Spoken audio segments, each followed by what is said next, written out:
Now, Amazon is cutting about 14,000 corporate jobs while increasing investment in artificial intelligence. What does this say about the company's current priorities?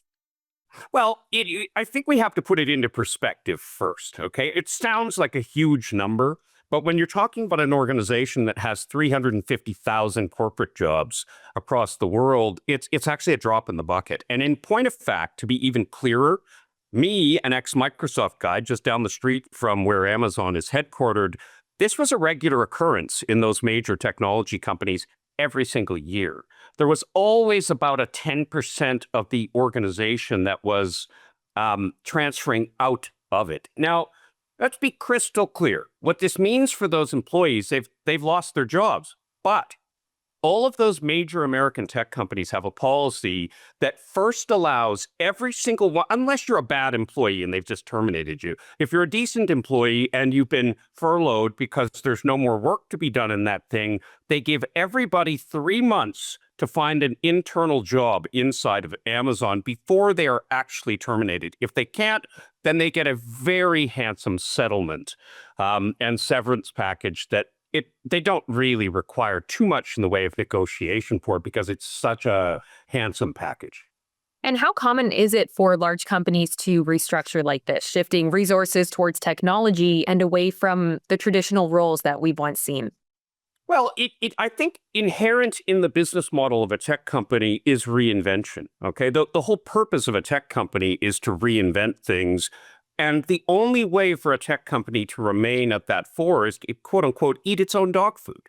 So oftentimes the things they're building create the conditions under which the corporation simply doesn't require those resources anymore because they have a better way to achieve it. And in this case, interestingly, it's not labor jobs that are being taken away, it's white collar corporate jobs that are being taken away. And when you think about AI in particular, AI is a missile pointed directly at white collar middle management jobs. And what are the potential risks and benefits for Amazon employees and the company itself in making such significant cuts? Well, there's obviously a reputation that has to be managed. In an environment like this that is tough economically, any cutting of employees will sort of get egg on your face as a company. And so there's a theory here that says they have to manage this properly. And what that tangibly means is you don't nickel and dime those people that are being terminated. You give them really healthy severance packages. So in addition to the transition period that they give them internally to find another job, they also have the ability to calmly look for their next role. And Amazon is a good company, okay? And they generally treat their employees pretty well in that regard. And so I think in the larger sense, going back to your sort of original question, this happens a lot in major tech companies, and we shouldn't be afraid of it. This is a healthy thing that we cull inside of a corporation because a corporation's job is to remain relevant. And we must, in some cases, remove people from the corporation that are anathema to the outcomes the shareholders want. And could this move signal a wider trend in the tech and retail sectors when it comes to artificial intelligence?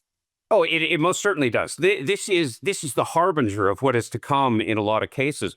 What you're going to actually see, I think, over the next little while is the same thing that we've seen historically. I likened this in another interview that I did to some of the original industrial revolution similar matters. So when machines came along, particularly steam-powered machines, all that labor that was required went aside. And these corporations over about a 100-year period went from having hundreds and hundreds of physical employees doing manual labor to having machines doing that labor on behalf of the people. Now, I don't have to tell you that the Industrial Revolution was just as significant a change as AI.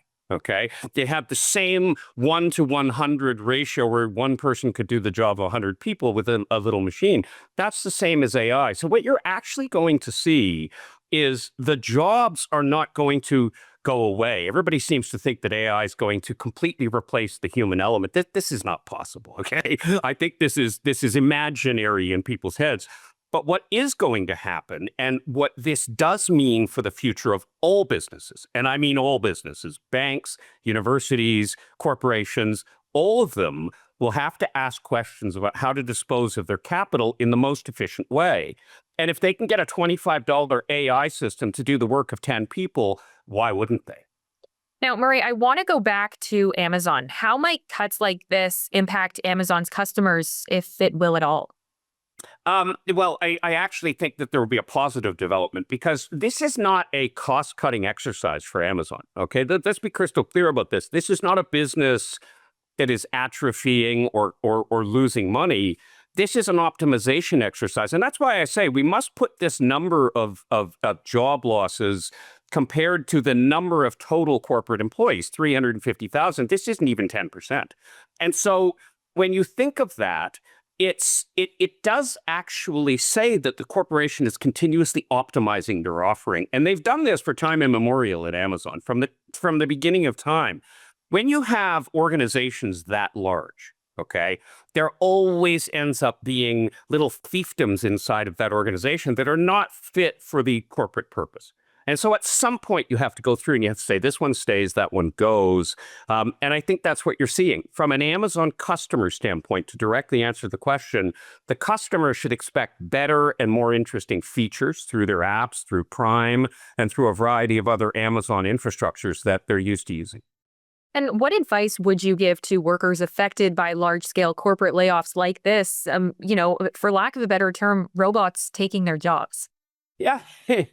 Robots have been taking our jobs since we invented robots. I mean, you can go back as far as the Oracle of Delphi to talk about how robots are changing the future. The truth of the matter is that the human is the single most powerful quantum computer there is in the world. That's what our brain is. You will always have a need for that. It's the most efficient quantum computer in the world. It runs on 12 watts compared to, say, an AI that takes a megawatt of power just to answer a simple question. There's no replacing the human in the next 100 years. So anybody who has lost their job, they need to take the time to assess their career, where they're at, and they need to start looking at their jobs. Now, I'll tell you something interesting. I actually worked at Microsoft when the in Redmond, in Seattle, during the collapse of the financial industry in the United States and the subsequent real estate collapse. And we terminated, I think it was something on the order of 10 or 15,000 people out of 100,000 people at the time that worked for Microsoft. That was huge. Okay. This was a big thing. And I'll tell you something, when that many people come onto the market all at once in a single city like Seattle, where you have these mega titan tech companies, there's a lot of people looking for jobs. Okay. And so I think that that's going to be the thing they have to consider most. I think people need to broaden their horizons. I think they need to look outside of their cities for roles, but I think they should also not panic.